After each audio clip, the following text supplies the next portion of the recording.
Three dates is all that you need to take note of. And the contrast between the Congress and the RSS, and I will tell you why the Congress hates the RSS. The Indian National Congress was formed by the British, constituted by the British, led by the British on 28 December 1885, completely under the proxy and shadow of the British. So the Congress was a British organization, essentially working under the constant watch and guidance of British interests in India. On 30th December 1906, the first group to represent a section of the people was formed. It was the Indian Muslim League, formed to represent the Indian Muslims, again under the watch of the Congress, which in turn was under the watch of the British. And finally, there was the Rashtriya Swayamsevak Sangh, formed on 27 September 1925, much later, to fight for the freedom of India and to restore Hindu culture, which had been marred by the British. And the British hated Hindu culture because they felt a revival of Hindu culture would lead to a unity of India, which they never wanted. The Congress had a problem with the RSS then. It saw it as a competitive organization. It saw it as a nationalist organization. The Congress has a problem with the RSS now, ladies and gentlemen, for the same reasons. And a lot was allowed to happen in between, like the partition on the grounds of religion. But the groups that backed partition, ladies and gentlemen, at that point of time, today, whereas the fact of the matter is, viewers, that the fundamental difference, the groups like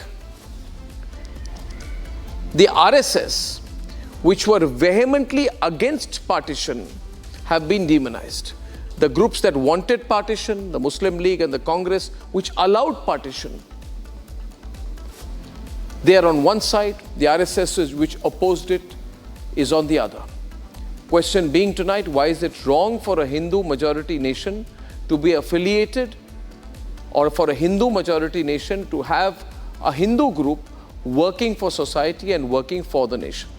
Ladies and gentlemen, this attempt at demonizing the RSS, at pushing them into one corner and banning them, had to stop.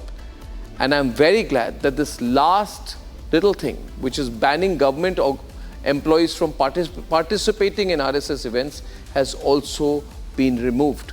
Let's debate.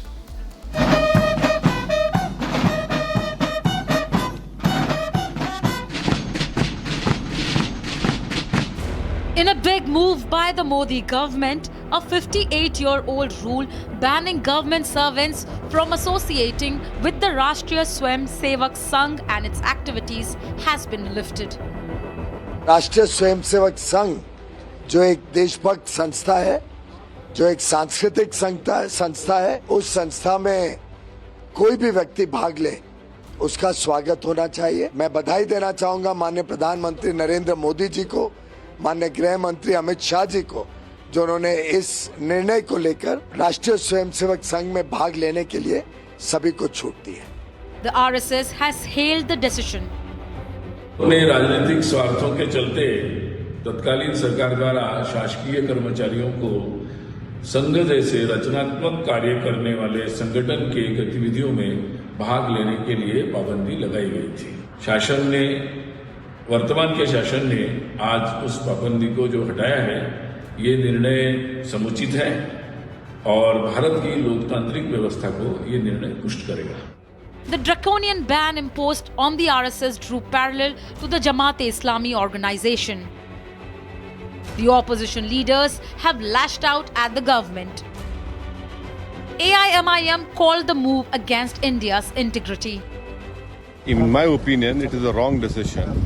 Any uniformed organization, whether they are cultural or non-cultural, should not be permitted for the government servants. Now,